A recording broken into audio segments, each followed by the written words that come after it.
Boas noites, benvidos de novo aos informativos de Telelugo, onde nos reincorporamos, como a moitos de vostedes, tralo parón vacacional. Hoxe tamén arrincou de novo o novo curso político para a Corporación Municipal Lucense. Arrincou cun pleno no que se plasma a terceira remodelación do equipo de goberno de José López Orozco coa toma de posesión de Rosana Rielo como concelleira. Sustitúe a Lino González do Peso, que renunciou á súa acta en xullo. O desta tarde foi un pleno tenso no que se debatiu a proposta de aprobación inicial da nova ordenanza reguladora da contaminación acústica. O Partido Popular foi moi crítico con esta normativa. Isabel de Besa afirmou que prexudica os lucenses e que aumenta o número de decibelios permitidos en zonas residenciais e que o restrinxe en zonas industriais. O goberno local, en voz de Luís Álvarez, criticou a actitude dos populares e aceptou unha emenda do BNG na que pedían a ampliación a 2 meses do período de alegacións. Finalmente aprobouse este trámite inicial co voto de calidade do alcalde, xa que o Partido Popular votou en contra e o BNG abstívose. Es una normativa tremendamente perjudicial para Lugo y para todos los lucenses.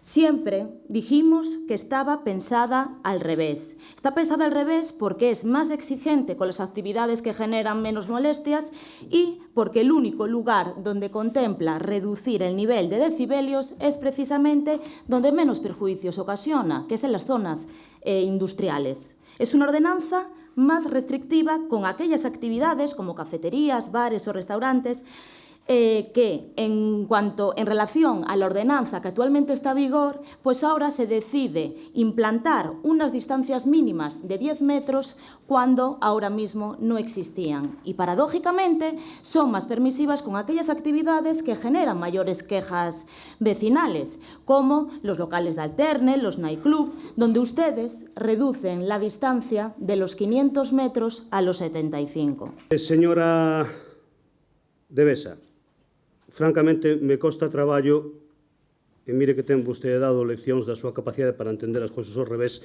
se a ordenanza está pensada ao revés ou vostede a entende ao revés. Porque, francamente, resulta difícil a estas alturas entendela. Como pode dicir vostede que é unha ordenanza prexudicial para os lucenses?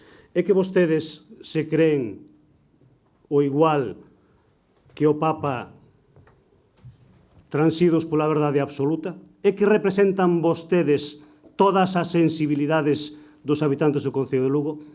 Como pode vostede vir aquí a dar leccións de sensibilidade con respecto aos dereitos de cada quen, cando precisamente este grupo municipal o que pretende é abrir un debate que vostedes parecen querer furtar porque son posuidores da verdade de forma absoluta e irrefutable, sempre? Facemos unha emenda in voce porque nos entendemos que o período de alegacións que se debe abrir para esta ordenanza non debe ser o tradicional, non debe ser un mes exclusivamente. Ese é o período mínimo que a lei permite establecer para calquera ordenanza. Nos entendemos que temos que ter un período de alegacións de como mínimo 2 meses para que todos os cidadáns que queiran alegar poidan facelo estudando e acercándose a esta ordenanza.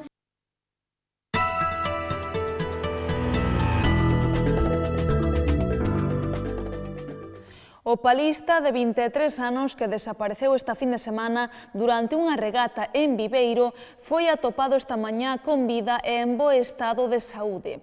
O palista foi rescatado na illa Coelleira polo helicóptero Pesca 2 e a falta de pasar as pertinentes probas médicas, o mozo que pertence ao Club Kayak de Vigo atópase ben.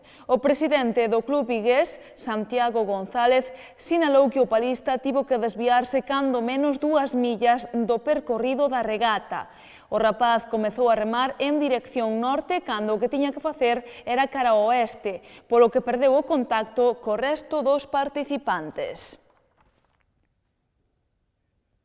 Recén acabado o mes de agosto hai que falar das cifras de turismo e que ademais son positivas. Segundo a Asociación de Hostaleiros, a ocupación na provincia durante o mes de agosto aumentou en 15 puntos con respecto ao ano pasado. Agosto trouxo cifras positivas para o sector hostaleiro lucense. A ocupación hoteleira aumentou en 15 puntos con respecto ao ano pasado. As previsións iniciais eran pesimistas e augurábase que a ocupación rondaría o 60% en sintonía co 61% rexistrado en agosto de 2012, pero os pronósticos racháronse para ben e acadouse o 76,43% de ocupación no conxunto da provincia. Segundo os datos facilitados pola Asociación Provincial de Empresarios da Hostalería de Lugo, a zona preferida polos visitantes para pasar o mes de agosto foi a Mariña, que rozou o 90% da ocupación fronte ao 81% que acadou o ano pasado. A segunda porcentaxe máis alta foi a da comarca de Sarria a Ulloa, que acadou un 82% de ocupación debido en gran parte á presenza de peregrinos. No centro da provincia, na Terra Chá e na Ribeira Sacra, a ocupación rondou o 75%, mentres que na montaña foi do 63%. Se comparamos estes datos cos de agosto do ano pasado, onde máis aumentaron as pernoctacións foi na Terra Chá, onde se pasou dun 41% no 2012 ao 75% deste ano. En xeral, dende a APEL, ven como positivos estes datos que atribúen ao esforzo feito pola entidade na promoción da provincia no exterior. Atrás quedou xa o verán, un verán que os meteorólogos franceses aseguraban que ia ser frío e que sería o peor dos últimos 200 anos. Afortunadamente non foi así, mais ben todo o contrario, e de feito as altas temperaturas continuarán nesta primeira semana de setembro con ata 36 graus de máxima no medio norte da península. As provincias de Lugo, Ourense e Pontevedra estiveron hoxe en alerta amarela.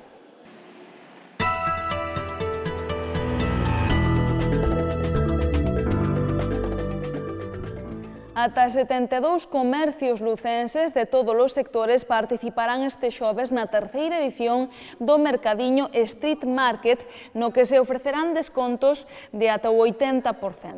Celebrarase no casco histórico da cidade e, segundo a Edil de Cultura e Turismo, os lucenses poderán atopar auténticas gangas. Os establecementos sacarán os seus produtos á rúa dende as 11 da mañá ata as 8 da tarde, pero non se desbota a posibilidade de que manteñan as súas portas abertas despois dese horario. Para identificalos con claridade, os comercios participantes terán diante unha mesa laranxa.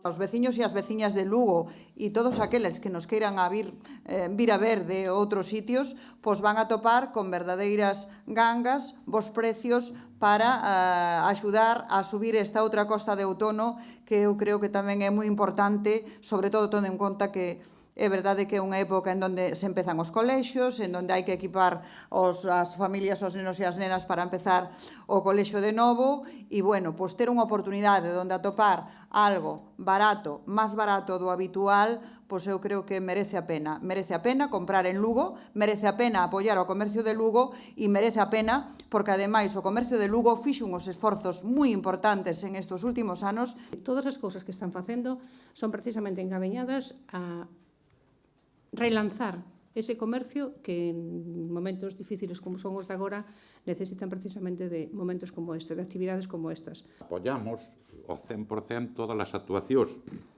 Doulle a razón o que decía a concelleira con respecto á formación do comercio.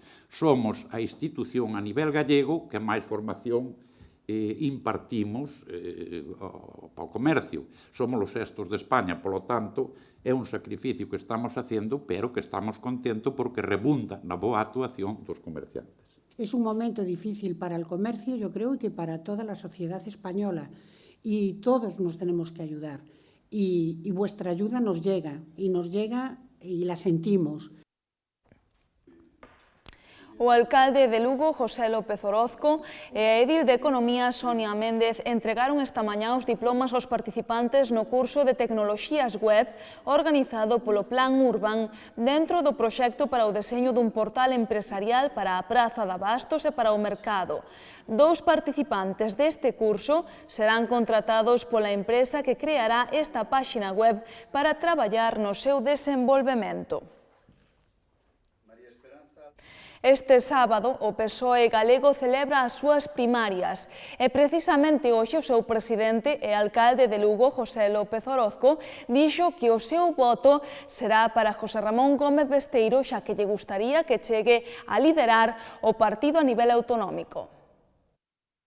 Eu teño moi claro, xa o dixen públicamente, eu vou votar a José Ramón Gómez Besteiro, pero tamén quixera botar unha lanza en favor de Manel, o alcalde da illa, en primeiro lugar porque é alcalde e en segundo lugar porque significa unha voluntariedade, o feito de presentarse, o feito de ter, de dar a cara neste momento, sempre moi de agradecer que haxa compañeiros con ilusión, con ganas de traballar, de moito esforzo, de moito sufrimento tamén para levar o partido adiante. É unha semana importante, eu non diría decisiva porque hai que relativizar sempre todas as cousas, pero sí é importante porque, primeiro, é unha experiencia, e esta experiencia é unha experiencia que eu creo que dentro do seno do partido, e non sei no seno de outros, eu creo que empeza unha forma nova de facer partido, pero eu digo o que digo sempre, é moi importante o acto do día 7, pero moito máis importante é que acertemos no discurso, no estar cerca dos problemas que ten a xente e de que a xente confíe na política. Eso é máis importante. Eu son dos que creo que o Partido Socialista é máis necesario que nunca. Neste momento, pois, o importante é acertar nas persoas e no discurso.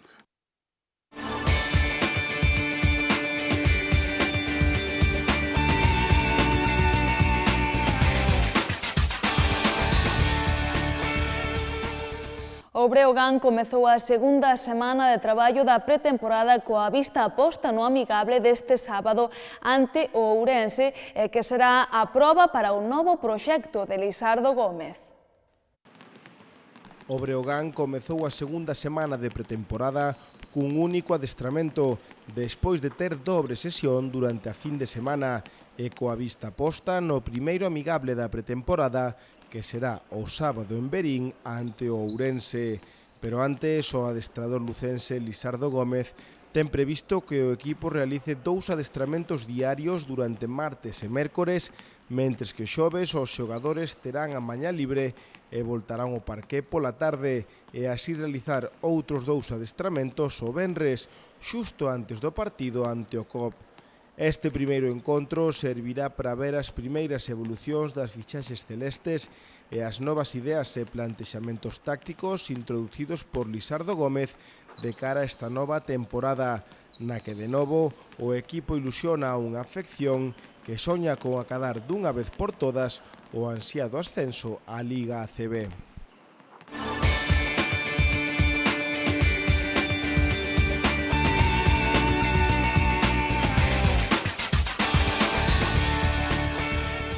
Despedímonos con imaxes da exposición Estar que se pode ver no Museo Provincial, pero lembren que poden manterse informados a través do xornal El Progreso e do portal do Grupo El Progreso galiciae.com.